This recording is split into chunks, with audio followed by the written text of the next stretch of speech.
দেশের ফ্রাঞ্চাইজি ক্রিকেটের সবচেয়ে জমজমাট আসর বাংলাদেশ প্রিমিয়ার লিগ বিপিএল টুর্নামেন্টের 11তম আসরের প্রথম পর্বের খেলা শেষ হয়েছে। 8 ম্যাচে শেষ হয়েছে ঢাকার প্রথম পর্বের খেলা, যেখানে অংশ নেওয়া 7 দলের 3 ম্যাচ খেলে এখন পর্যন্ত আসরে অপরাজিত তারা। অন্যদিকে ঘরের মাঠে সুপার ফ্লপ ঢাকা ক্যাপিটালস 3 ম্যাচের সবকটিতে হারায় নামের পাশে এখনো কোনো পয়েন্ট যোগ করতে পারেনি ঢাকা ক্যাপিটালস।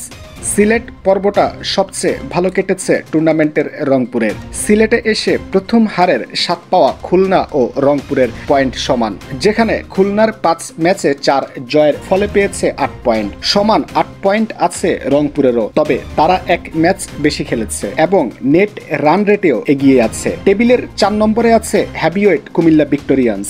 ঢাকার প্রথম পর্ব শেষে 8 ম্যাচে 6 জয় ও 2 হারে 12 পয়েন্ট নিয়ে টেবিলের শীর্ষে রয়েছে রংপুর রাইডার্স। দ্বিতীয় স্থানে থাকা কুমিল্লা ভিক্টোরিয়ান্স 7 ম্যাচ থেকে 5 জয় ও 2 হারে 10 পয়েন্ট সংগ্রহ করেছে।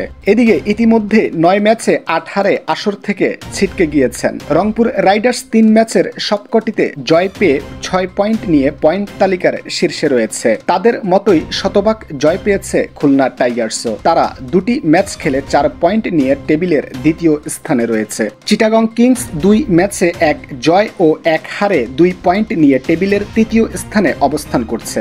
সমান সংখ্যক ম্যাচ খেলে ফরচুন বরিশালেরও সংগ্রহ 2 পয়েন্ট, তবে রান রেটে পিছিয়ে থাকায় তাদের অবস্থান চতুর্থ। রাজশাহী 3 ম্যাচের মধ্যে 2টি হেরে 1টিতে জয় পেয়েছে, ফলে 2 পয়েন্ট নিয়ে তারা পঞ্চম স্থানে রয়েছে। টেবিলের 6 ও 7 নম্বরে রয়েছে যথাক্রমে ঢাকা ক্যাপিটালস ও সিলেট স্ট্রাইকার্স। 2 দলই এখনো জয়ের মুখ দেখেনি, তবে ঢাকার তুলনায় 2 ম্যাচ কম খেলেছে সিলেট।